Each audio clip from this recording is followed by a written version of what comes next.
Hello and welcome into the Knicks-Verse. My name is George, and if this is your first time here or you've been here before and haven't subscribed yet, well, guess what? This is the time to subscribe.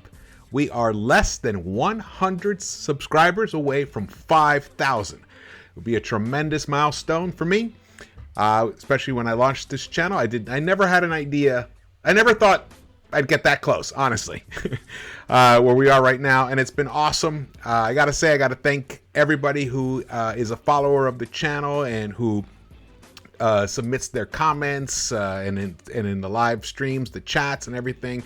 It helps round out all the content on the Knicks-Verse. It lets me know what you guys are thinking, how you're feeling, and we don't always agree, and that's cool. That's actually great.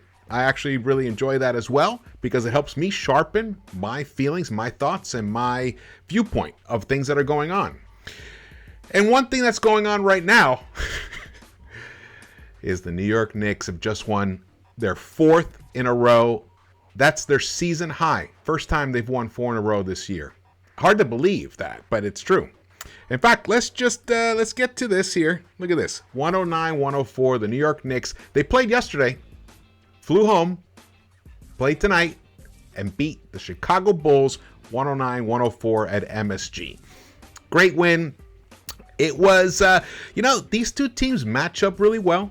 Another close game. I believe the other games came down to a couple of points as well. It was really, and also at one point, actually, DeRozan in that fourth quarter, he came storming back and he cut the lead down to just 1 point. But something happened at the end, and it was here. This is the whole highlights of the game. Immanuel Quickley, once again, phenomenal, and I'll get into discussing him. Ladies and gentlemen, the New York Knicks have a point guard, and his name is Immanuel Quickley. He breaks down defenses, doesn't turn over the ball. He finds his teammates where they're open. He actually found Burks for another corner three. Yesterday, it was Randle who found him for a corner three, and today it was Quickley. He actually just beat his man off the dribble, got into the paint. Of course, the defense collapsed on him. He found Burks in the corner, banged in a three-pointer. It's fantastic. They won the game. It was phenomenal. Here you can see. Look at RJ swinging that ball around. Obi Toppin, big game for Obi. Big game for Obi. We're gonna get into all of this stuff. Just want to show these highlights because they give me such satisfaction. Obi had 17 points today. Big buckets. In the fourth quarter, when the game was kind of like you can see the Bulls were kind of getting closer, Thibs did decide to sit Obi and bring Julius Randle back into the game.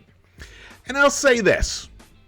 As you all know how I feel about Randle and Obi and Thibs and that whole situation. I'm not going to, I don't have a problem, actually, with what he did at that time. The reality is, Randle is the second most important player on this team. And I think that it was a good risk to take at that moment. Because here's what happens. If you leave Obi out there and somehow the Bulls pull this game out, you know what the story is going to be. The other thing is, here's the other risk. If you take Obi out and the Bulls still pull it out, you know what the story is going to be. The thing is, the story is less of a story if it's basically the same story, which is Randle closes, fourth quarters, Obi sits. So in that respect, it was not a terrible decision. It also gave Randle a little bit of an opportunity to contribute, and which he did. He got to the free throw line. You know what? I'm so tired of slamming that player and the coach for his treatment of that player and enabling of that player that I'm not really going to get into it today. However, I'll have some other things to say. But the story of the day is that the Knicks have a point guard. And I'm thinking, this is what I'm thinking. I think we have Derrick Rose, Okay, we have Derrick Rose. He's on the payroll. We all know how incredible and impactful Derrick Rose is. He makes everybody better. We already know that. I even put out a whole video last season about it, showing how everybody increases in productivity and efficiency when he's on the court. So, but we also know he can't really play more than 22 minutes a game. Let's say that. 22 minutes a game. 20, really, preference. Even though I called for having him be the starting point guard at the beginning of the season, or actually it was, to be perfectly clear, I called for a swap of the backcourts of the first unit and the second unit around game 10 this season, where I was saying, let's just put Kemba and Fournier, have them come off the bench and start IQ and Derrick Rose. And I will say this. I know deep in my heart, if we had done that, the Knicks would be in the play-in for sure right now. Possibly even in the playoffs. And I'll explain. Even if Derrick Rose had still gotten hurt, because you never know, the butterfly effect, anything can change everything. He may never have gotten hurt. You never know. But also because he'd be sharing the backcourt duties with IQ. And you know how when Derrick Rose and IQ share the court together, it's not just Rose handles the ball the whole time. They actually share it a lot. I would say it's mostly like a 60-40. D Rose is running the point when they share the court. But at some point, that might have changed to 60-40 IQ handling the ball more, as he would have kept growing and growing with experience and reps on the floor. Unfortunately, IQ didn't get that. That didn't happen. He had to wait until Kemba basically was removed from the team at the All-Star break. And since the All-Star break, this is what's been happening with the New York Knicks, with Immanuel Quickley specifically. He is a plus 4.4 total in all games since the All-Star break. He's averaging 15.2 points per game. He is now averaging 26 minutes a game, where he was at 22 minutes a game. His field goal percentage for the season is 38.9%, but since the All-Star break, it's up to 45.5%. Now his three-point shooting for the season, it's 34.8%, which is not what we need from him, right? Well, since the All-Star break, 41.6%. All that coincided with opening the lane for him. Now, he still didn't start. It was still Burks in the beginning, but you look what's happening lately. He's coming on so strong, and he's getting so many minutes at the point right now. It's actually made Burks become a better player of late. That's right. Burks had 27 points tonight. Fabulous. Look at Alec Burks actually also during that same stretch since the All-Star break, right? Since Kemba was removed from the team, his minutes went from 28 minutes a game to 32.6 minutes a game. He's a +1. His points per game are 12.6. Field goal percentage for the season, he's at 38.7%. But since the All-Star break, 41.6%. So it jumped up to a decent 41. But his three-point shooting, get this, for the season, it's overall for the season, it's a really nice 39.5%, almost 40% for the whole season. So he's definitely been delivering there. He's one of the oddest players where he shoots, his field goal percentage will be higher from the three-point line than from inside the three-point line. It's crazy. That's why yesterday when I saw him make that layup early in the first quarter, I was like, he's going to have a nice game. So, but we're talking tonight. His three-point field goal percentage since the All-Star game has gone from a nice 39.5% up to 42.4%. And he's shooting it with such ease right now and such confidence that I feel like this is going to continue carrying over. I feel like he's worked his way through some confusion of what his role is on this team, and he finally has figured that out. And his teammates are looking for him in the right spots. So shout out to Burks, shout out to Quickley, Toppin. Obi Toppin, since the All-Star game, now he missed some games. He didn't play certain games. But Obi Toppin, overall, since the All-Star break, he's a plus 0.4. He's averaging 8.9 points per game. But he's shooting... for the season, he's shooting 52.4%. But since the All-Star break, he's up to 58.6%. For the season, his three-point shot is 24.8%. So basically 25% from the three-point line. But since the All-Star break, he's up to 32.1%. However, in the last six games, which coincide with 3 that Randle missed, and Obi starting, and he got more minutes. Okay, he averaged during that 6-game stretch 23.4 minutes per game. Before that, for the season, he's averaging 15 minutes a game. So it went up to 24 and a half. He's averaging 13.2 points per game on 62.7% shooting. For the season, he's at 52.4. That was the bucket right there. That was the bucket. Look at this. Look at it. He just blew past this guy. Found Burks. Perfect. The game winner. Fantastic moment. Look at IQ. Look at him. That's what a point guard does. That's what he does. Fantastic. So happy for him. Obi. So get this. Since the All-Star, in the last 6 games, he's now shooting 42.1% from the three-point line. That's right.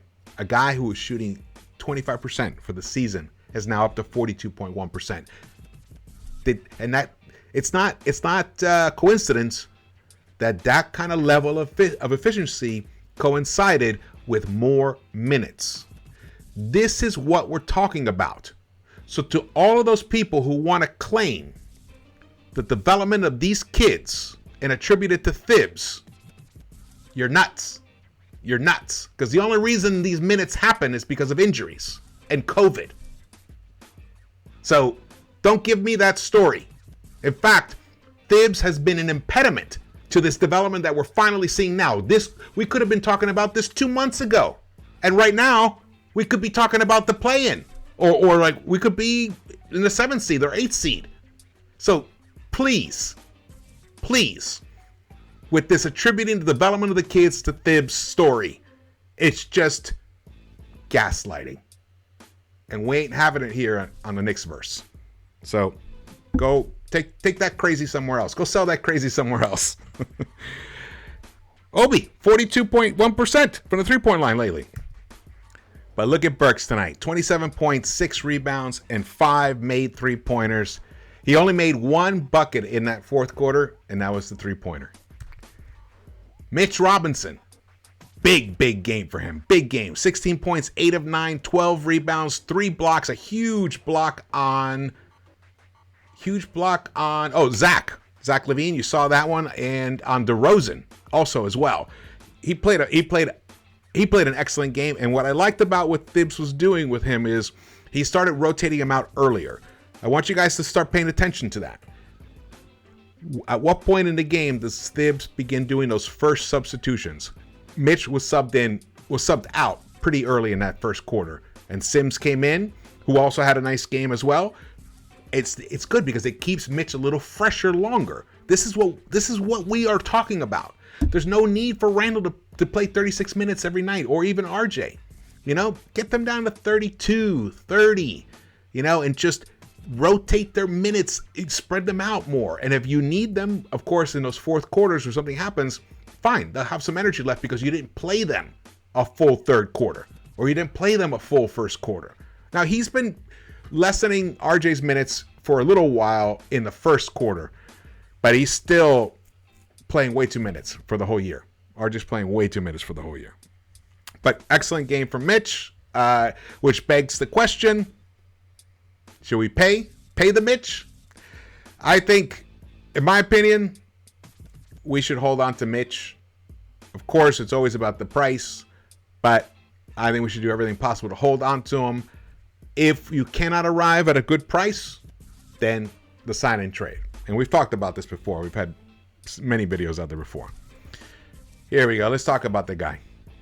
The man. RJ Barrett, Bully Barrett, Nine God, Broadway Barrett, whatever you want to call him. 28 points. Not the most efficient 28, but he got you buckets when you needed them.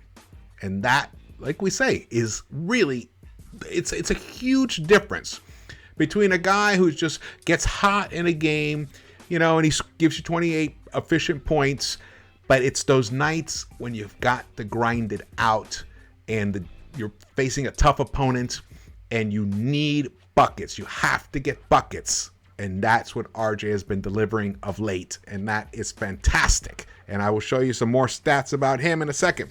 28 points, 6 rebounds, 3 assists. Fantastic, RJ. Big shout out to you, brother, because you are now averaging 20 points per game for the entire season. That's right. Randle's at 20.1. You are only 1.1 point behind Julius for the team leader in scoring at 21 years of age. I could not be happier for all of us as Knicks fans. I couldn't be happier for RJ. Fantastic. His efficiency is still suffering. I wish he was shooting a little better. He's actually, since the All-Star break, even though he's averaging 25.6 points per game since the All-Star break, and he's been just getting downhill. His whole strategy right now is just get downhill, get downhill, get downhill. Sometimes he's more effective than others. He's averaging 38.8 points, 38.8 minutes, almost 39 minutes per game since the All-Star break. That's way too many. And I think that's what's impacting his efficiency. For the season, he's averaging 34.5 minutes per game. So he's averaging over 4 minutes more per game since the All-Star break. And I think it's impacting his efficiency, because when you look at his season field goal percentage, he's averaging 41% for the season, which is nothing great. It's really not that good. But since the All-Star break, it's down to 40.6%. Even though the points are up, his efficiency is down. 3-point shot. For the season, he's averaging 34.5%, which is, we'll take it. Definitely want that up around 37% or higher for him, but his volume is way up. But since the All-Star break, he's at 32%. So with RJ, there's a direct correlation between playing too many minutes, strong in games together, too many games. Once in a while, you're going to have a 38-minute game, a 40-minute game once in a while. But the majority of your minutes you should be on the floor for is around 30 minutes, 32 minutes for him, especially for him. And that's impacted him, and he's down to 32% from the three-point line. But the points are up. The plus-minus is up. He's a plus 1.9 since the All-Star break. So when he's on the court, the team is outdoing the opponent. Fabulous. Fabulous. All right, let's go here. Here's another, this is a little accompaniment to what I just showed you here. Knicks Stats tweeted this out. RJ Barrett is currently averaging 20 points, 5.9 rebounds, and 2.0 three-pointers per game this season. That means made three-pointers. If that stands, he would join Luka Doncic, who's done it 3 times, Jason Tatum, and LaMelo Ball as the only players in NBA history to average at least 20 points per game, 5 rebounds per game, and 2 3-point goals per game at age 21 or younger. That's it in the history of the NBA. That's the kind of company our guy is in. Fabulous. All right, here's the game flow. As you can see, the Knicks built a nice lead during that third quarter. The Bulls came out. They were on fire in that first quarter. I think they were up at one point 25-15 or something, 25-17 right away, pretty fast. But the Knicks kept calling their way back in, and right when the bench came into the game. That's right.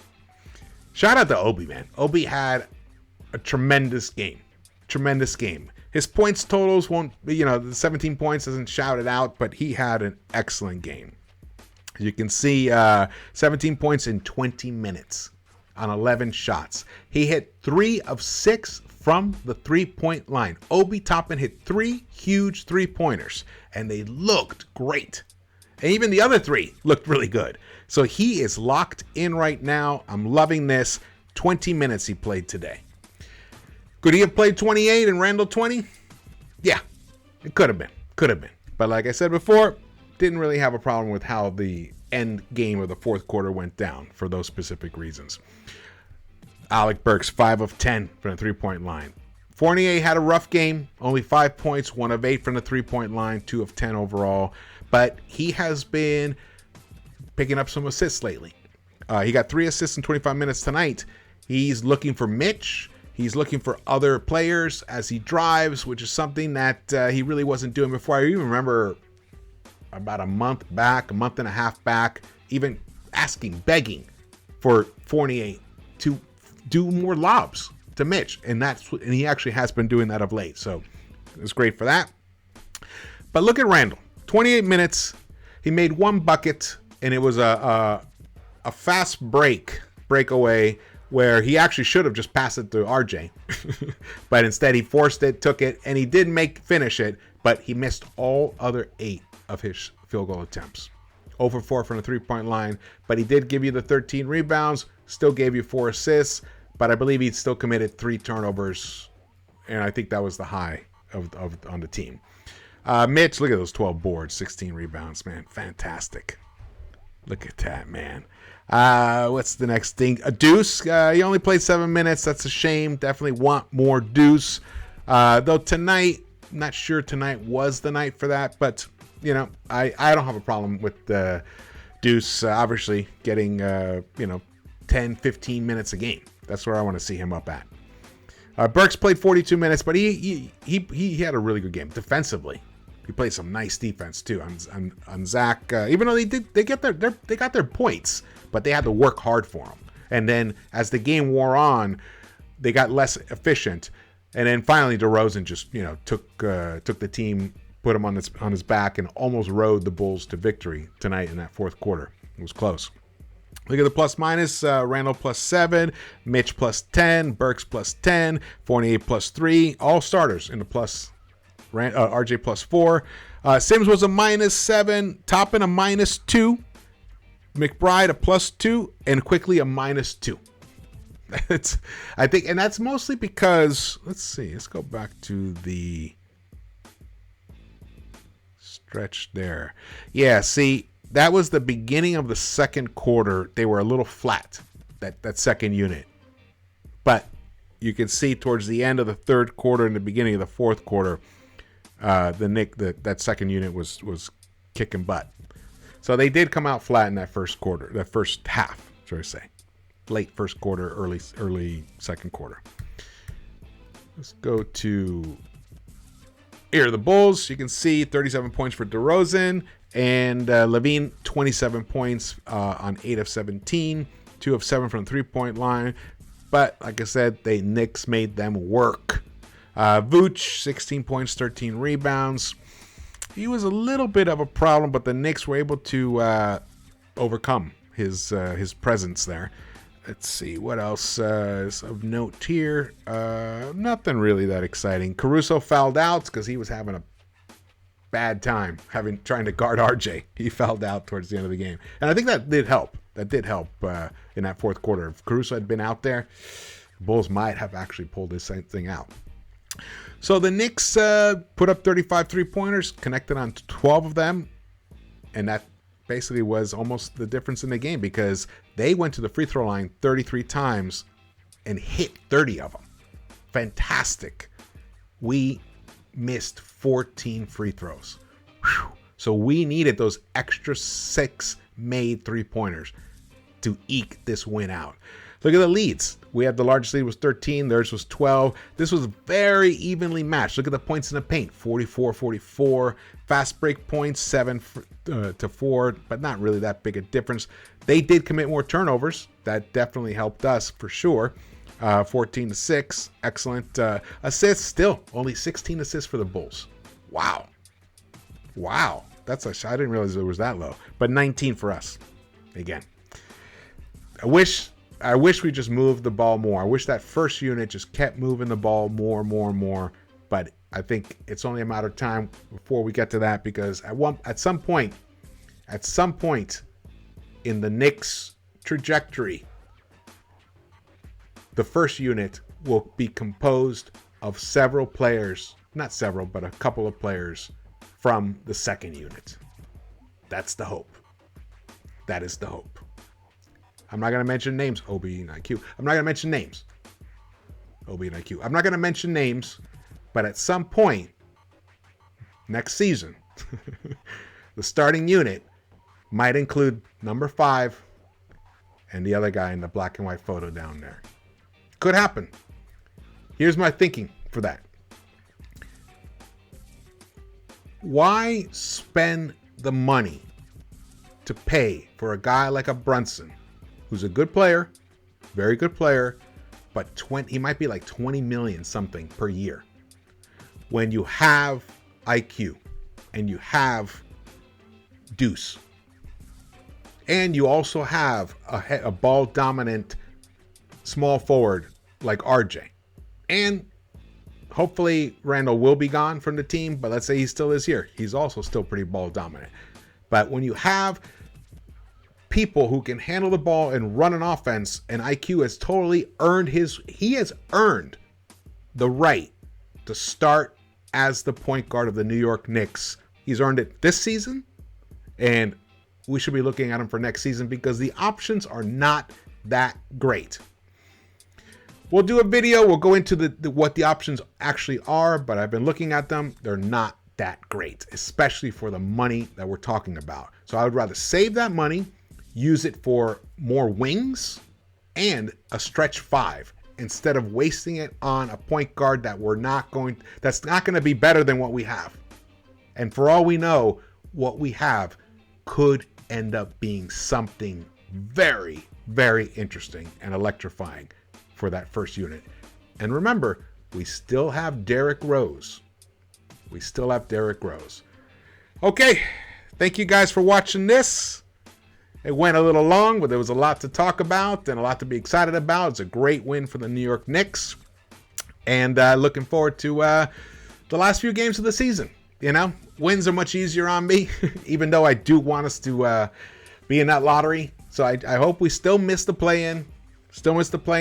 And we get so lucky on May 17th when the ping pong balls are bouncing around and the final one comes up with an orange and blue logo on it and it says New York Knicks. Let's hope. Okay, please subscribe. Let's get to 5K. Hit the thumbs ups and drop your comments. Love the comments. My name is George, and I will see you around the Knicks-Verse.